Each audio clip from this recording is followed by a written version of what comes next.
Selamat pagi para netizen dimanapun kita berada, salam inspirasi bagi kita semua. Kita lihat saja bahwa Hakim MK ya ke Ketua KPU ya di sidang sengketa Pileg, mereka mengatakan Pak Hasim tidur ya. Mereka kebiasaan di situ begitu kan. Artinya apa? Banyak yang kemudian ya Pak Hasim ini sebagai Ketua KPU salah satunya adalah pertama dianggap sebagai melanggar kode etik. Terus kemudian di sidang MK kemarin tidak datang. Dan sekarang pas datang mereka diduga tidur dan sebagainya begitu kan. Jadi ini gimana coba bayangkan ya di sengketa Pilpres mereka dianggap tidur, terus kemudian di Pileg dianggap tidur, ya ini mau dibawa kemana begitu kan.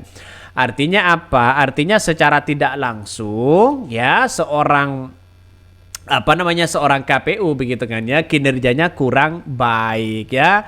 Mari kita baca ya komentar-komentar netizen ini.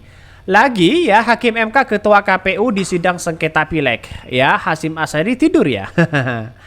Udah nggak usah banyakkan drama-drama kalian ya MK, tolak aja dalil permohonan beres. Betul juga begitu kan. Jadi artinya apa? Artinya menurut saya pribadi begitu kan ya, tidak usah beralibi apapun begitu kan. Pada ujung-ujungnya masyarakat Indonesia sudah tahu endingnya mereka.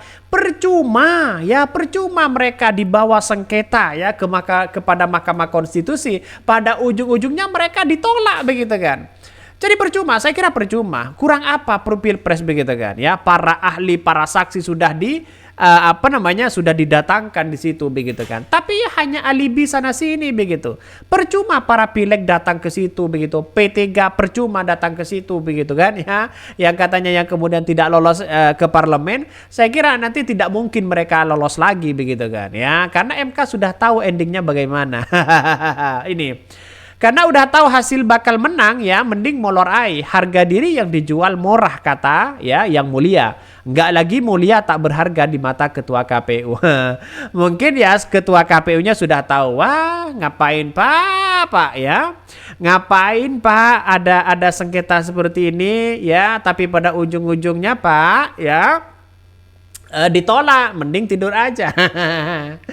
Jadi secara logika orang menganggap seperti itu begitu kan. Endingnya sudah tahu Pak bagaimana mereka ya.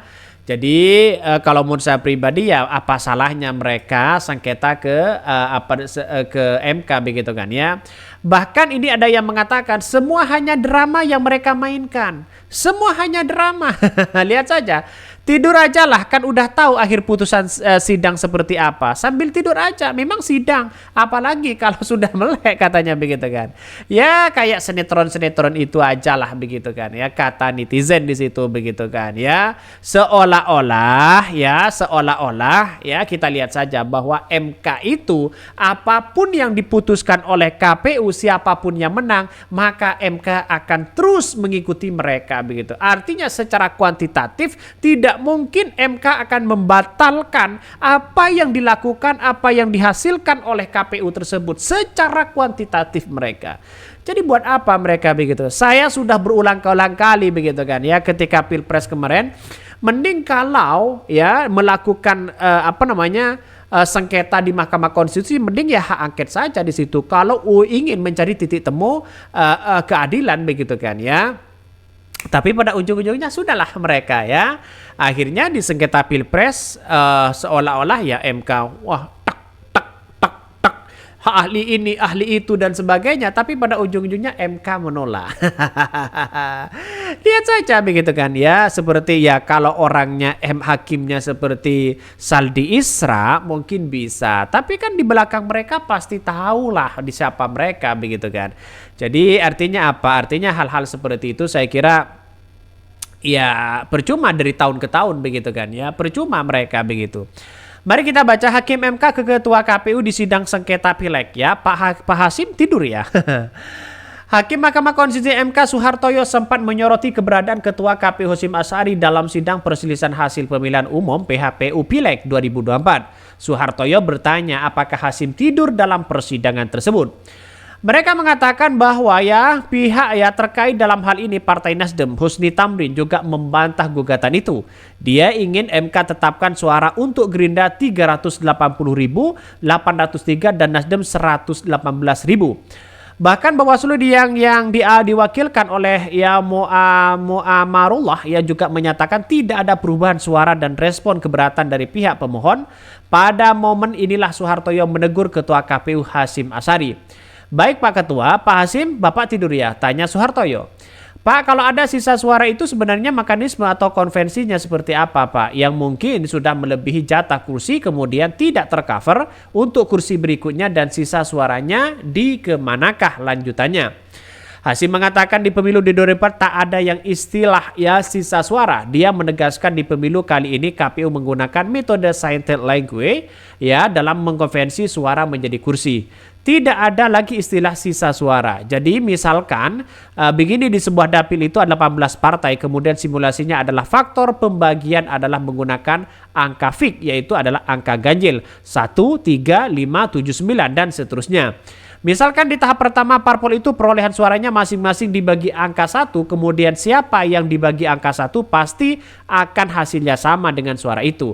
Yang paling tinggi dapat kesempatan pertama ya untuk memperoleh kursi tersebut. Ya jelas mereka begitu kan. Kok masih mempertanyakan seperti itu begitu.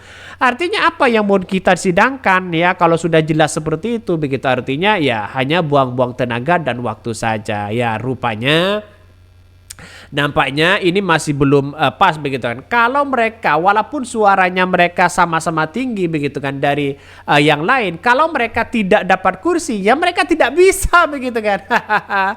Jadi misalnya begitu kan ya di daerah terus kemudian sama-sama dari partai A misalnya ya, sama-sama mereka di posisi 1, 2, 3, 4 dan 5, mereka posisinya adalah posisi surat suaranya paling banyak di situ begitu kan. Terus kemudian partai lain mereka juga posisinya adalah di bawah mereka begitu, seimbanglah mereka begitu. Kalau di partai A tidak dapat kursi ya tidak bisa walaupun mereka banyak begitu kan.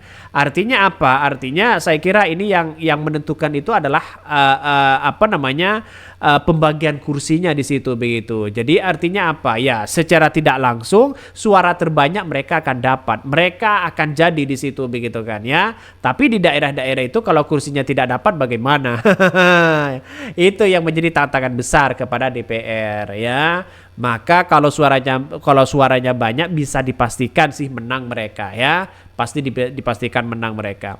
Maka kembali ke yang tadi begitu kan ya, ketika KPU ditegur ini beberapa kali Pak Hasyim Asyari yang kemudian ditegur oleh MK begitu, dianggap tidak serius mereka menjalin sidang. Apa jangan-jangan sudah mereka tahu bahwa endingnya bagaimana ya? Wah, endingnya MK sudah seperti ini dan sebagainya ya, kita lihat saja lah nanti bagaimana ending mereka. Mungkin itu yang kami sampaikan ya, tonton terus channel Hodari Podcast Rakyat ini karena ada berita-berita menarik dan viral setiap harinya. Salam para netizen, salam inspirasi bagi kita semua. Jangan lupa di subscribe di YouTube Hodari Podcast Rakyat ini.